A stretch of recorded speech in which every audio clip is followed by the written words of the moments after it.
Gimana Pak? Di sana Pak. Salah teh. Oke.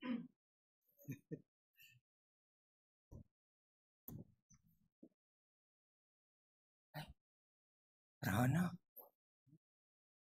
Oh,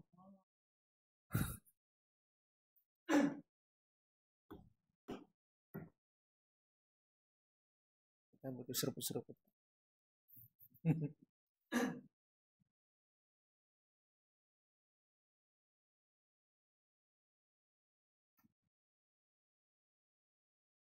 Bismillah.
Baik, kita mulai. Bismillah. Assalamualaikum warahmatullahi wabarakatuh. Alhamdulillah hamdan katsiran tayyiban mubarakan fihi wassalatu wassalamu ala asyrafil anbiya'i wal mursalin nabiyyina Muhammadin wa ala alihi wa sahbihi ajma'in, amma ba'd. Segala puji hanya milik Allah Subhanahu wa taala yang dengan segala nikmatnya, izinnya, rahmatnya kita dipertemukan kembali dalam majelis yang mulia ini untuk melanjutkan pembahasan kita mengenai adab-adab Islam. Dan alhamdulillah kita telah melalui banyak sekali adab-adab Islam sampai kita berada pada adab seputar ziarah kubur, adab nyekar. Dan terakhir kita berada di poin ke-9, yaitu adamu bina'il masajid 'ala qubur, yaitu tidak boleh kita membangun bangunan apapun termasuk masjid di atas kuburan, di atas makam, di atas makam keramat atau makam yang lainnya yang dianggap orang soleh. Ya, hal ini mendatangkan laknat dari Allah Subhanahu wa taala sebagaimana dalam hadis yang diriwayatkan dalam Sahih Bukhari dan Sahih Muslim dari Abdullah bin Abbas, ya, yaitu Nabi sallallahu alaihi wasallam di akhir hayat beliau, ya, jadi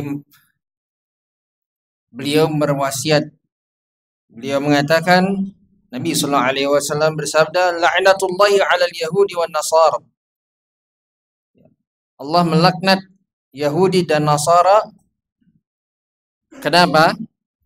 Ittakhadhu qubur anbiya'ihim masajid. Dikarenakan orang Yahudi dan Nasrani ini mereka menjadikan kuburan para nabi mereka sebagai tempat ibadah.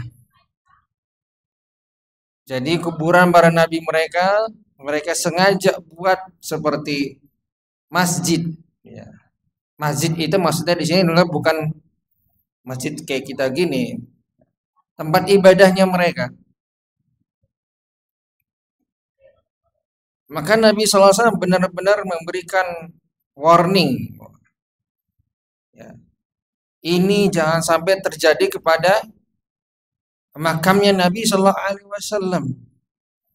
Memperingatkan umat Jangan sampai menjadikan kuburan Nabi Shallallahu Alaihi Wasallam itu seperti para nabi dari kalangan orang Yahudi dan Nasrani yang dijadikan sebagai tempat ibadah, tempat di mana seorang berkumpul lalu beribadah di situ. Dan alhamdulillah itu dijaga sampai saat ini, alhamdulillah. Ya. Kalau yang sudah pernah haji atau umroh pasti mengetahui, ya, daerah makamnya Nabi Sallallahu Alaihi Wasallam itu benar-benar dijaga ketat sama askari, ya. Nggak boleh lama-lama di situ. Jadi ini menunjukkan benar-benar memberikan perhatian, ya. Jadi Islam memberikan perhatian kepada hal yang seperti ini supaya apa? Supaya tidak terjadi, supaya tidak menjadi sarana, supaya tidak menjadi sarana untuk berbuat kesyirikan. Sepertinya ada keributan di luar. Mungkin viewers nggak tahu, tapi nggak apa-apa. Ini mengganggu sekali majelis, ya.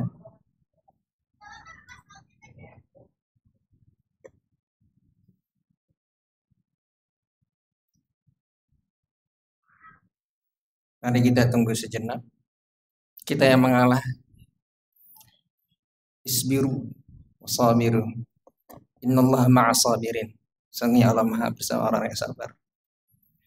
Begitulah gangguan, ya. Syaitan tidak ingin kita untuk ngaji. Ada aja masalah, ada aja gangguannya. Ya. Biasa. Nah, kita bersabar sejenak.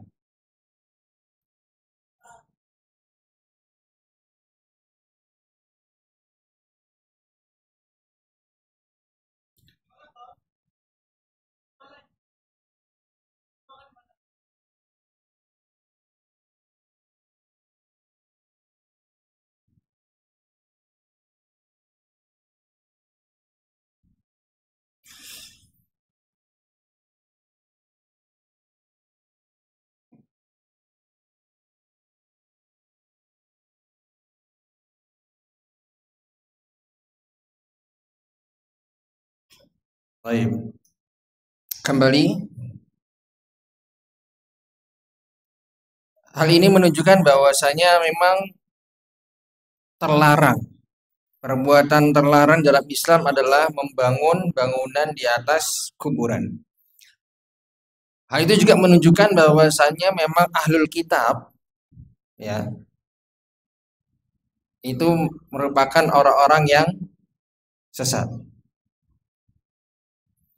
yaitu Yahudi dan Nasrani.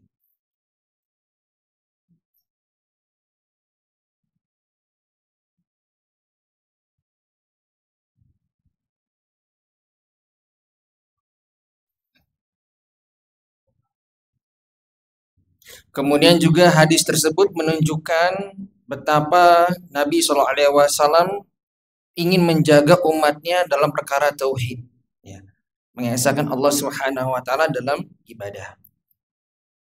Sehingga wasiat terakhir menasihati umat supaya apa? Menjaga tauhid. Jangan sampai makam Nabi saja menjadi masjid, tempat ibadah yang dimana orang-orang berdoa kepada Nabi Sallallahu Alaihi Wasallam, minta-minta sama Nabi Sallallahu Alaihi Wasallam.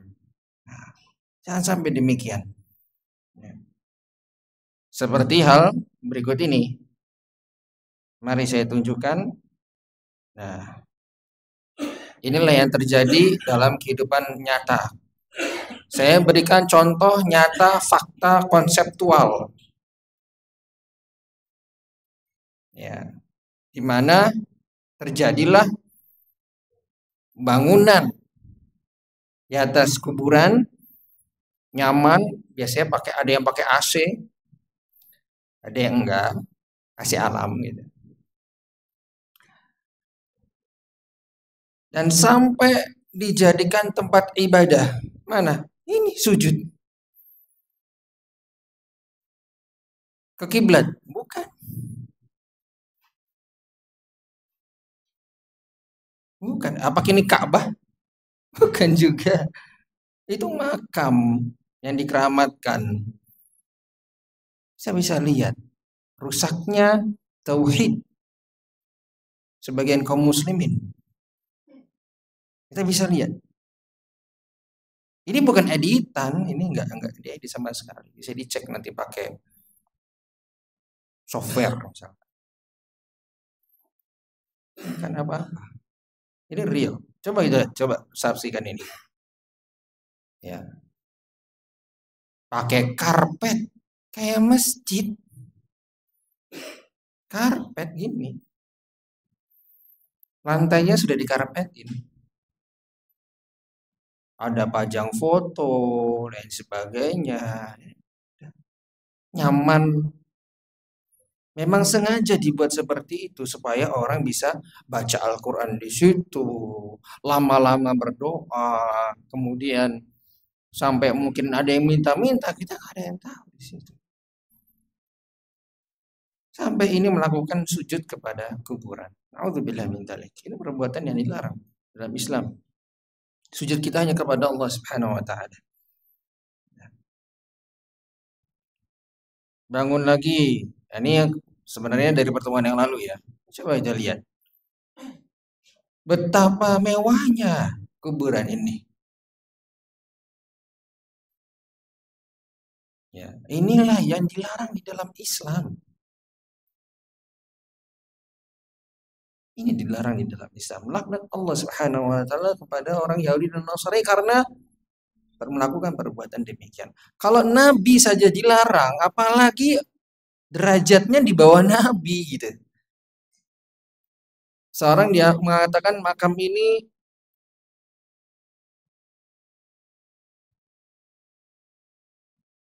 ini adalah orang soleh. Itu anggapan manusia menilainya demikian. Ya. Tapi tetap bukan nabi.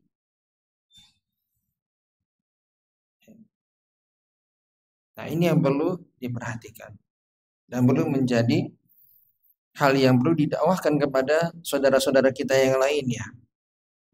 Masih banyak yang belum mengerti, masih banyak yang belum paham. Ya. Baik.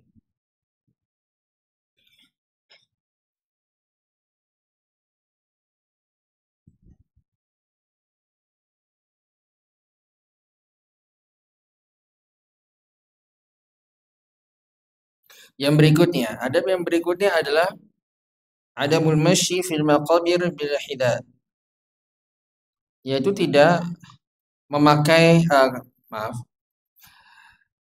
tidak memakai alas kaki ketika berada di kuburan.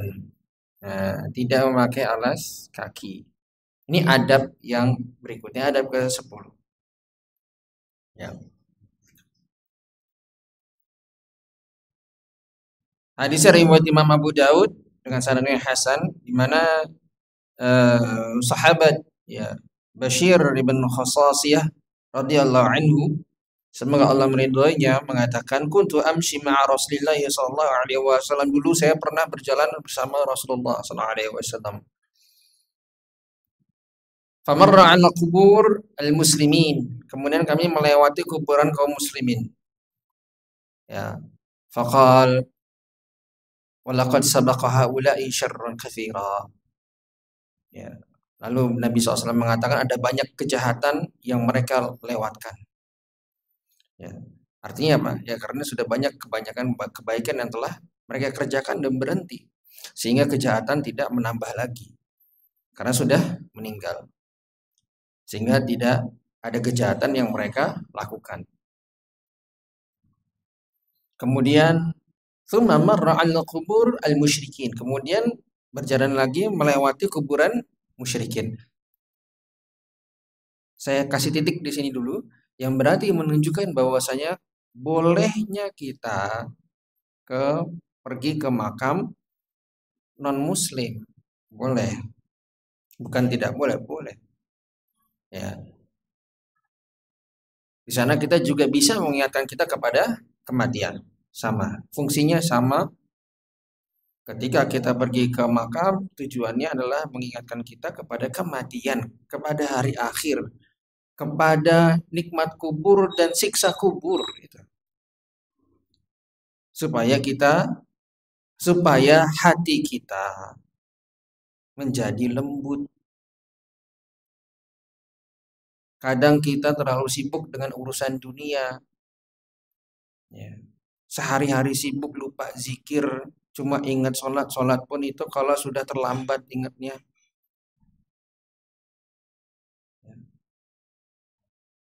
Sibuk sana, sibuk sini sampai lupa tentang akhirat. Seakan-akan di agenda kita itu selalu ada hari esok. Selalu ada hari esok. Oh, besok begini, rencana saya sepekan lagi begini, target saya sebulan begini, target 2 bulan lagi, target jangka pendek begini-begini, target jangka panjang, wah. Tapi target hari akhir belum ditetapkan, belum dirancang. Persiapannya apa saja nih menjelang hari kiamat. Kiamat apa? Kiamat kecil, kematian kita sendiri belum kita rencanakan nih. Mau ngapain ya sebelum kematian? Pernah nggak berpikir seperti itu? Sebelum saya meninggal, saya mau ini dulu deh. Ibadah haji mungkin ya, saya usahakan haji, umrah, berbuat baik, sedekah. Saya bisa jadi meninggal bulan depan. Berarti apa yang saya rencanakan ya sekarang? Pernah nggak, Pak? Nggak pernah ya? Nggak pernah. Rencana kita kan selalu dunia. Rencana kita dunia. Apa namanya, Pak? Gawean ya. Gawean. Ya. Cuan, cuan, cuan. Ya. Tapi kalau amal soleh nanti, nanti gitu. Pernah nggak ngerancang sebulan ke depan saya harus bisa khatam 1 juz Al-Quran. Bukan juz jambu ya, ini maksud juz. Bukan minuman, juznya maksudnya juz Al-Quran. Saya khatam baca, cukup baca satu juz selama sebulan. Pernah nggak dirancang? Mungkin sedikit orang-orang. Pernah nggak ngerancang dalam sebulan ke depan kita itu sodakoh sekian-sekian ke fakir miskin? Pernah nggak kita merancang sebulan ke depan saya sholat malam berusaha ya setiap hari? Wah, mas sulit mas. Angel. Tapi kalau nonton bola, weh, sip nonton bola gak ada sip. Bisa itu, insya Allah. Ya, luar biasa. Dunia itu emang begitu. Ya, makanya melalaikan kan gitu. Makanya kita diingatkan dengan adanya datang ke majelis ilmu. Tujuannya itu juga mengingatkan, saling mengingatkan. Ad-dinun nasihat itu kan kata Nabi Sallallahu Alaihi Wasallam. Agama itu nasihat, reminder, ingetin terus. Kalau orang nggak pernah datang ke majelis ilmu, nggak pernah ikut kajian, ya. Oke lah dia nyimak di YouTube, mas sekarang udah banyak mas kajian di YouTube, gampang, aman, tentram, damai. Iya, berapa persen yang masuk kajiannya coba saya tanya. Ah, sambil cuci piring nyetel kajian. Ustadz ini, ah sambil masak, ah sambil ini, ah sambil itu. Berapa persen yang masuk? Berapa persen yang dapat yang nyerap ke hati?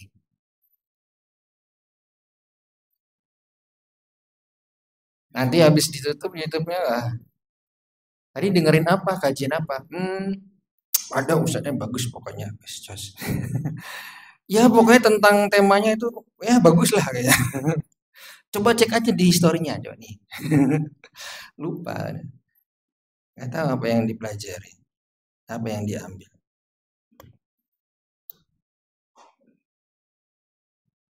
Ya. Maka dari itu penting sekali kita tuh datang kuburan, sekedar mengingatkan kita di hari akhir. Oh, saya besok bisa jadi di situ. Oh, besok bisa jadi orang tua saya di situ. Oh, besok bisa jadi kakak saya, adik saya.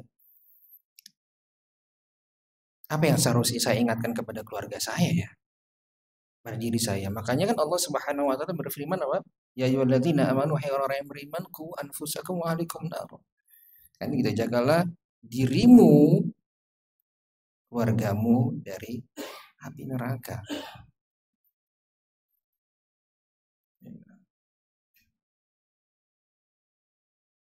Kemudian setelah itu Nabi sallallahu alaihi wasallam bersabda ketika melewati kuburan kaum musyrikin. Laqad sabaqa haula'i khairan katsira. Ada banyak kebaikan yang mereka lewatkan karena sudah meninggal, nggak bisa lagi lakukan kebaikan. Mau tobat udah nggak bisa. Apa yang terjadi bagi orang-orang musyrik yang meninggal dalam keadaan kesyirikan? Keselamatan enggak, kebinasaan selama-lamanya. Nauzubillah min dzalik.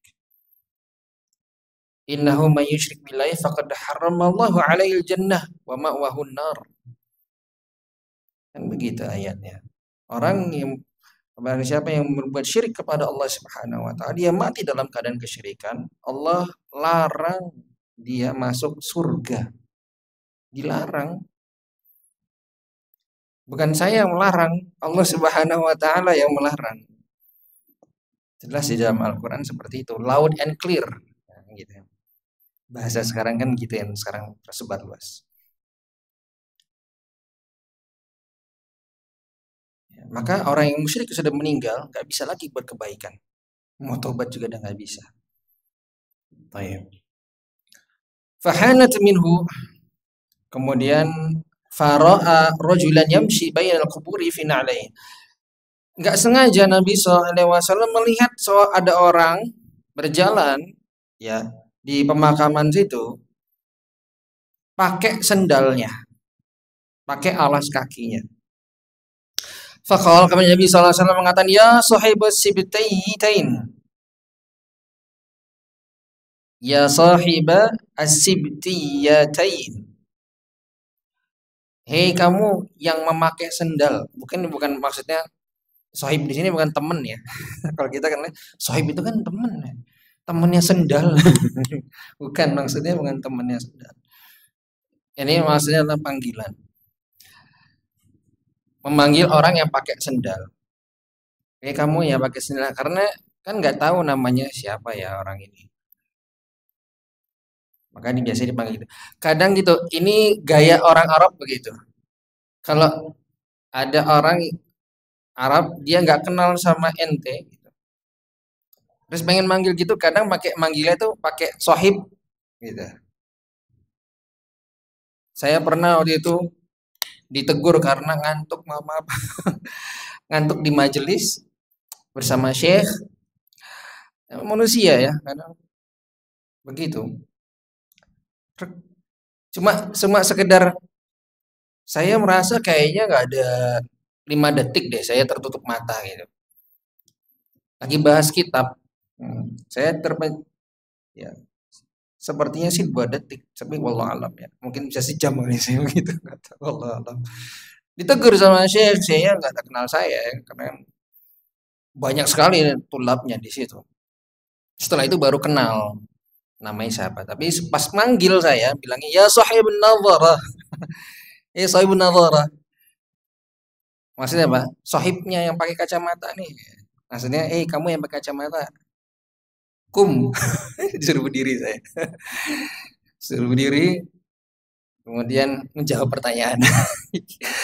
Ya, jadi kalau sama guru itu sama dosen itu ya kayak gitulah modelnya ya. Kalau ketahuan nih, berdiri. Saya tanya kamu.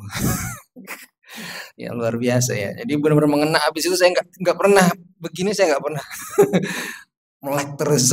Masya Allah. Luar biasa pelajaran yang saya dapatkan dari para ulama itu begitu. Nah, kemudian berkaitan dengan ini memang benar. Jadi emang orang Arab kadang memakai panggilan seperti itu ya. Karena nggak kenal namanya. Kemudian alqihima kata Nabi SAW, lepas sandalnya. Dia suruh lepas sandalnya. Ya, dilepas alas kakinya. Maka hal ini menunjukkan bahwa saya memang ketika seorang berada di pemakaman dan itu tidak ada halangan. Maksudnya kayak pernah tahu nggak sih pemakaman yang mewah itu namanya apa ya? Yang bisa di booking dulu. Beverly Hills, San Diego Uno. Hah? Apa? San Diego namanya. Pemakaman San Diego. Hah? Oh, San Diego Hills. Benar nggak sih? Oke. Biar kita nggak salah ya. San Diego Hills. Itu pemakaman.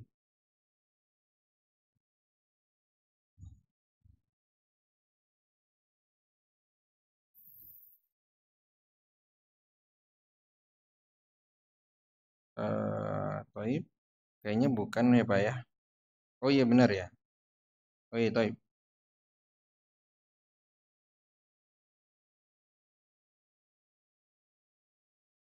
Jadi kita berbicara berdasarkan data gitu. Jadi nggak sembarangan.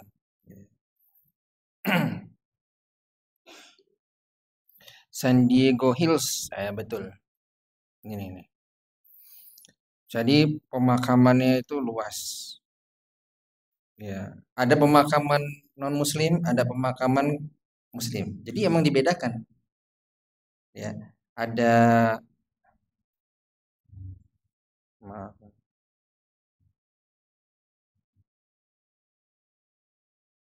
atau ada yang lain ya? Sepertinya, ya.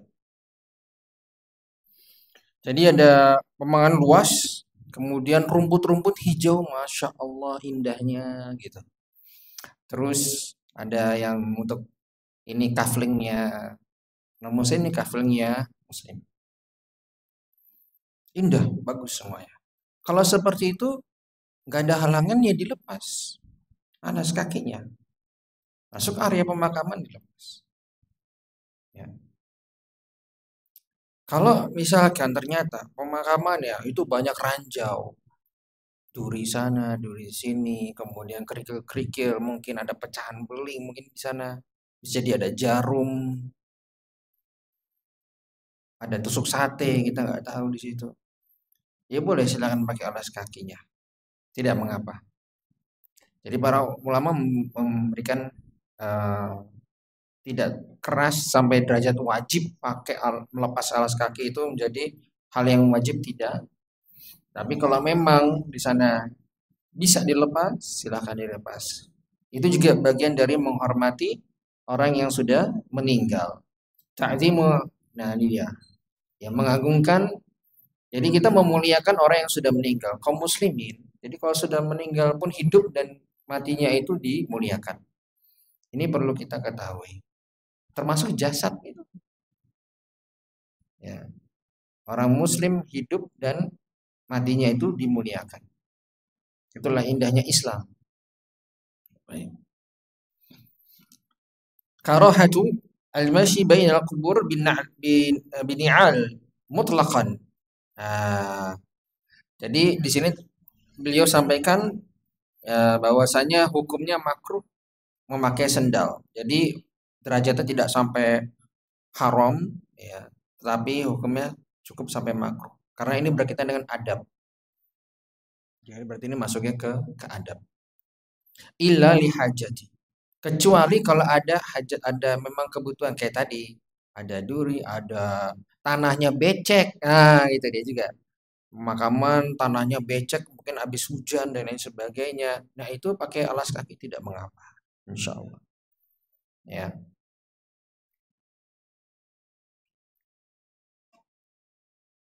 Baik.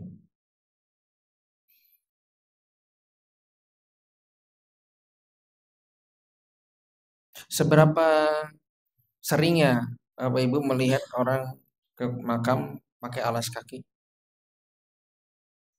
Seringnya, masih sering. Banyak yang belum tahu ini masalahnya. Nah, ini mungkin perlu diperhatikan.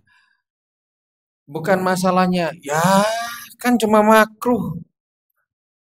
Makruh itu Mas, kalau dikerjakan nggak dosa. Ya makruh secara fikih memang begitu.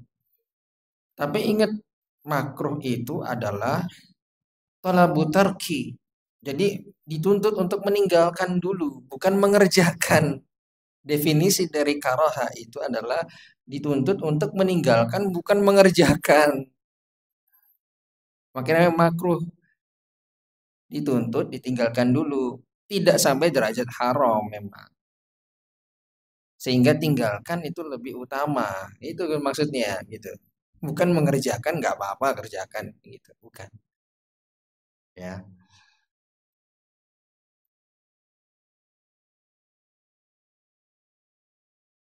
Baik. Kemudian yang berikutnya berkaitan dengan adab yang berikutnya, ada mu istighosa bil mauta.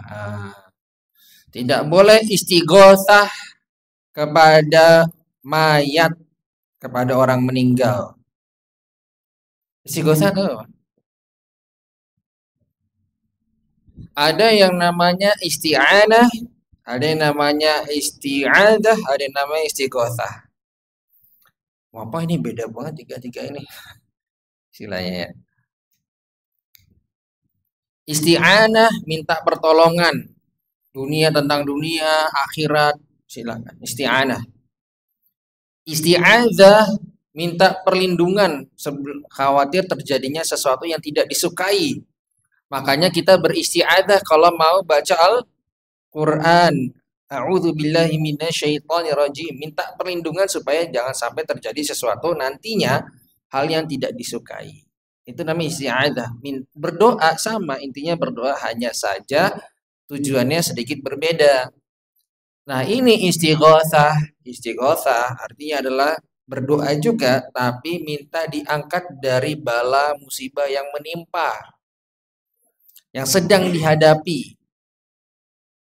Minta untuk segera diangkat oleh Allah Subhanahu wa taala, diberikan pertolongan. Maka Allah Subhanahu wa taala berfirman, "Idz tastaghitsu rabbakum fastajaba lakum."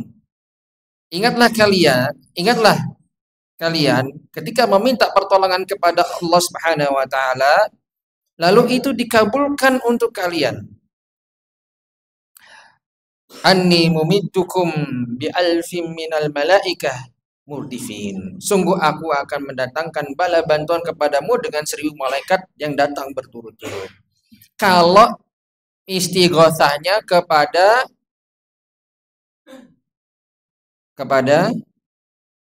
titik-titik, kok malu-malu ya? Malu-malu menjawabnya. Istighosahnya kemana Pak? Ke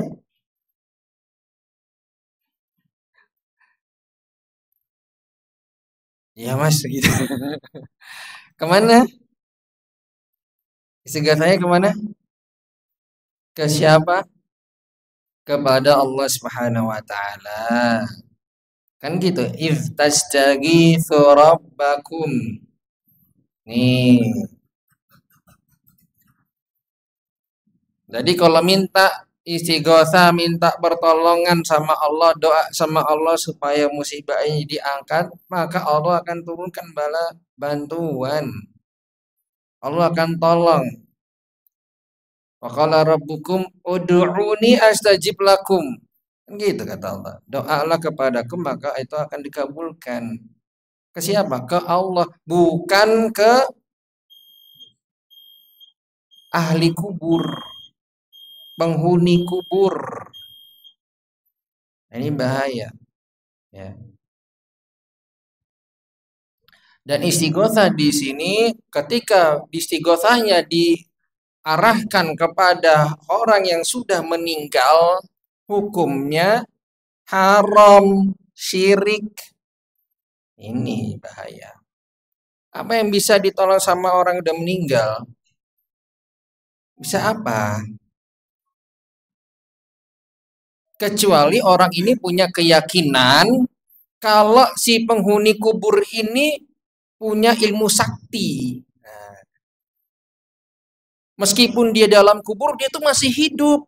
Dia tuh bisa menjawab doa-doa kita, dia tuh bisa menolong kita, dia tuh bisa, wah, dan lain sebagainya.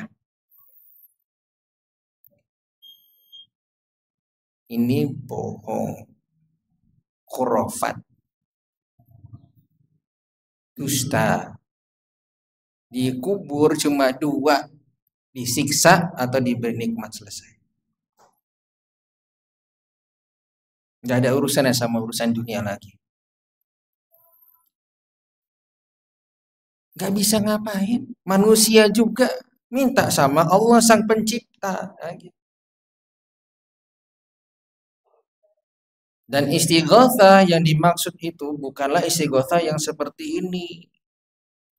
Nah, bukan baca-bacaan seperti ini. Oh, istighotsah ya. Oh, Mas, alhamdulillah saya juga istighotsah kok. Tapi bacaannya pakai bacaan rumus begini. Ada rumusnya, baca 100 kali, ini 100 kali, ini 100 kali, ini 100 kali, ini 100 kali. Capek nggak, Bu? Ini 100 kali, ini 129 kali, 100 kali. Salah deh. Ini dinas pendidikan ya. Nah, sudah habis berarti. Nah, ini menunjukkan apa, Bang? Kira-kira dari begini saja. Ada nggak sih panduannya dari Nabi Shallallahu Alaihi Wasallam? Itu aja intinya. Kalau sudah mengarah kepada bacaan tertentu dengan bilangan tertentu dan harus ini, maka harus ada tuntunannya dari Nabi Shallallahu Alaihi Wasallam. Ada nggak tuntunannya? Karena ini masuk ibadah. Ini berdoa ini isinya. Tapi berarti apa? Perlu adanya tuntunan dari Nabi Shallallahu Alaihi Wasallam. Ada nggak dalilnya? Kita ini kan dalam sekarang, Pak, Bu, kurikulum merdeka ini dalam dunia pendidikan itu adalah pembelajaran deep learning namanya, pembelajaran mendalam. Disuruh apa? 8 dimensi profil lulusan, yaitu salah satunya bernalar kritis. Bukan manut aja. Oh iya, iya manut. Oke, bukan. Nalar kritis. Tanya, kok kamu istighosah ke kuburan? Tanya, ada nggak dalilnya?